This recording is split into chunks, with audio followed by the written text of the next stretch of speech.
राधे राधे। जय श्री हरि। परिवर्तनी एकादशी या जल झूलनी एकादशी का व्रत बेहद पुण्यदायी माना जाता है। इस उपवास को रखने से मोक्ष की प्राप्ति होती है। इसके साथ ही पापों का नाश होता है। धार्मिक मान्यताओं के अनुसार इस दिन भगवान विष्णु और माता लक्ष्मी की पूजा का विधान है। पंचांग को देखते हुए इस बार यह व्रत 14 सितंबर को रखा जाएगा। प्रत्येक एकादशी का हिंदू धर्म में महत्व है। भाद्रपद माह के शुक्ल पक्ष की एकादशी तिथि को परिवर्तनी एकादशी के नाम से जाना जाता है। इस दिन भगवान विष्णु के वामन अवतार और भगवान गणेश की पूजा का विधान है। ऐसा कहा जाता है कि इस व्रत के प्रभाव से सभी पापों का अंत हो जाता है। हिंदू पंचांग के अनुसार इस साल यह व्रत 14 सितंबर को रखा जाएगा। जब यह पर्व इतना करीब है तो आइए इसकी कथा जानते हैं। युधिष्ठिर कहने लगे कि हे प्रभु, भाद्रपद शुक्ल एकादशी का क्या नाम है, इसकी विधि तथा इसकी महिमा कृपा करके हमें बताइए।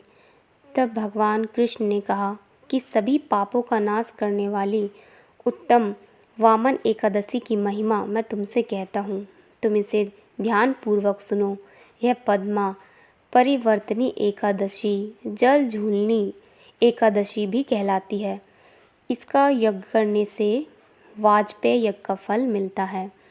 पापियों के पाप नाश करने के लिए इससे बढ़कर कोई उपाय नहीं। जो मनुष्य इस एकादशी के दिन मेरी वामन रूप की पूजा करता है उसे तीनों लोक पूज्य होते हैं। अतः मोक्ष की इच्छा करने वाले मनुष्य इस व्रत को जरूर करें। जो कमल नयन भगवान का कमल से पूजन करते हैं वे अवश्य भगवान के समीप जाते हैं। जिसने भाद्रपद शुक्ल एकादशी को उपवास और पूजन किया उसने ब्रह्मा विष्णु सहित तीनों लोकों का पूजन किया। अतः हरिवासर अर्थात एकादशी का व्रत अवश्य करना चाहिए। इस दिन भगवान श्री हरि करवट लेते हैं, इसीलिए इसको परिवर्तनी एकादशी कहा जाता है। मुरलीधर के वचनों को सुनकर युधिष्ठिर बोले कि भगवान, मुझे अति संदेह हो रहा है कि आप किस प्रकार सोते और करवट लेते हैं तथा किस तरह राजा बलि को बांधा और वामन रूप रखकर क्या क्या लीलाएं की। चातुर्मास के व्रत की क्या विधि है तथा आपके शयन करने पर मनुष्य का क्या कर्तव्य है, इसे आप मुझसे विस्तार से बताइए। तब श्री कृष्ण ने कहा कि हे राजन, अब आप सब पापों को नष्ट करने वाली कथा का श्रवण करें। त्रेता युग में बलि नामक एक दैत्य था। वह मेरा परम भक्त था।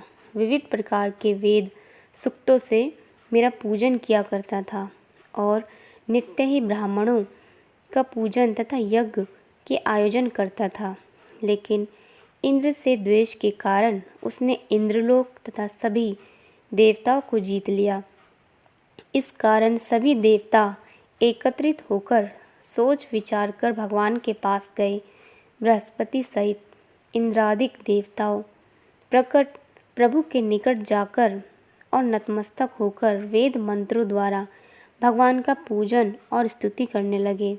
अतः मैंने वामन रूप धारण करके 5वां अवतार लिया और फिर अत्यंत तेजस्वी रूप से राजा बलि को जीत लिया।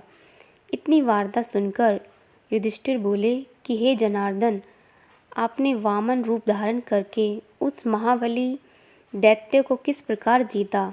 तब भगवान कृष्ण कहने लगे कि मैंने बलि से 3 पग भूमि की याचना करते हुए कहा कि ये मुझको 3 लोक के समान है और हे राजन, यह तुमको अवश्य ही देनी होगी। राजा बलि ने इसे तुच्छ याचना समझकर 3 पग भूमि का संकल्प मुझको दे दिया और अपने त्रिविक्रम रूप को बढ़ाकर यहाँ तक कि भूलोक में पद, भुर्वलोक में जंघा, स्वर्गलोक में कमर, महलोक में पेट, जनलोक में हृदय, यमलोक में कंठ की स्थापना कर सत्यलोक में मुख, उसके ऊपर मस्तक स्थापित किया। सूर्य, चंद्रमा आदि सब ग्रह गण, योग, नक्षत्र, इंद्रादिक देवता और शेष आदि सब नागगणों ने विविध प्रकार से वेद सूक्तों से प्रार्थना की।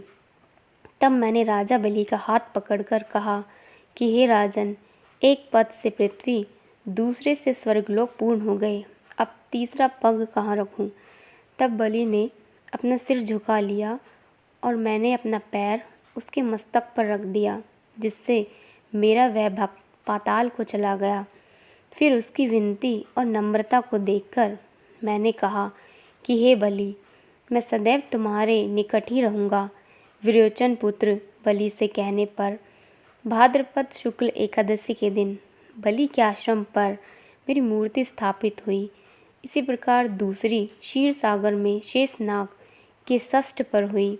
हे राजन, इस एकादशी को भगवान शयन करते हुए करवट लेते हैं, इसलिए तीनों लोकों के स्वामी भगवान विष्णु का उस दिन पूजन करना चाहिए।